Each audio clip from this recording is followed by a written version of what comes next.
হরে কৃষ্ণা। তো সামনেই একাদশী আসতে চলেছে, তাই ভাবলাম একাদশী স্পেশাল একটা খুব সুস্বাদু রেসিপি আপনাদের সকলের সাথে শেয়ার করি। তো আজকে বানাচ্ছি কিনোয়ার পোলাও। তো প্রথমেই একটা লোহার কড়াইতে 5-6 চামচ জিরে আর 5-6টা শুকনো লঙ্কাকে একটু ভেজে নিচ্ছি, আর তারপর এটাকে ঠান্ডা করে একটা ফাইন পেস্ট বানিয়ে নিলাম। তো এই মশলাটা আমরা এখন সরিয়ে রেখে দিচ্ছি, এটা পরে ব্যবহার করব। আর এখন এই প্রেশার কুকারটাতে আমি 2 বাটি কিনোয়া নিয়ে নিয়েছি। তো এই কিনোয়ার লিঙ্ক আমি ডেসক্রিপশন বক্সে দিয়ে দিয়েছি, আপনারা চেক করে নিতে পারেন। তো এই 2 বাটি কিনোয়াকে আমি আগে থেকেই ধুয়ে জল ঝরিয়ে রেখেছিলাম, আর এখন প্রেশার কুকারের মধ্যেই 2 বাটি কিনোয়া দিয়ে দিলাম। আর এই 2 বাটি কিনোয়ার সাথে ঠিক 4 বাটি জল আমি ব্যবহার করব।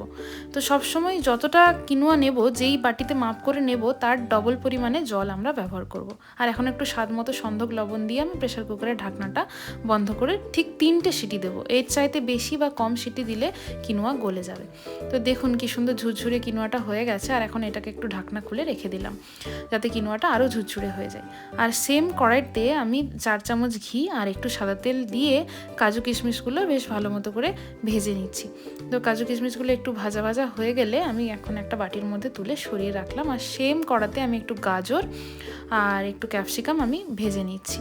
তো গাজর ক্যাপসিকামটাকে হালকা নেড়ে নিয়ে আমি স্বাদ মতো সন্ধক লবণ দিয়ে দিলাম, আর সন্ধক লবণ দিয়ে একটু নেড়ে চেড়ে আমি ঢাকা দিয়ে দিচ্ছি। আর এই আলুগুলো আগেই দিয়ে দেওয়া উচিত ছিল, আমি দিতে ভুলে গেছিলাম, তাই এখন অ্যাড করে দিলাম। আর দেখুন বেশ ভাজা ভাজা হয়ে গেছে সবজিগুলো। আমি কিনোয়াটা অ্যাড করে দিলাম,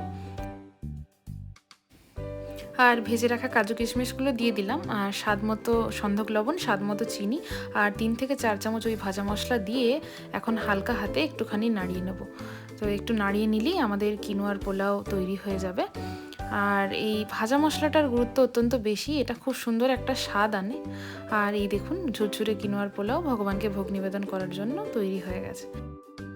তো আমি ভগবানকে ভোগ নিবেদন করে দিয়েছি। আপনারা ভগবানের ভোগের দর্শন করুন আর ভগবানেরও দর্শন করে নিন। তো আমার ভিডিওটি ভালো লেগে থাকলে লাইক, কমেন্ট আর সাবস্ক্রাইব করতে ভুলবেন না। দেখা হচ্ছে নেক্সট ভিডিওতে। হরে কৃষ্ণা।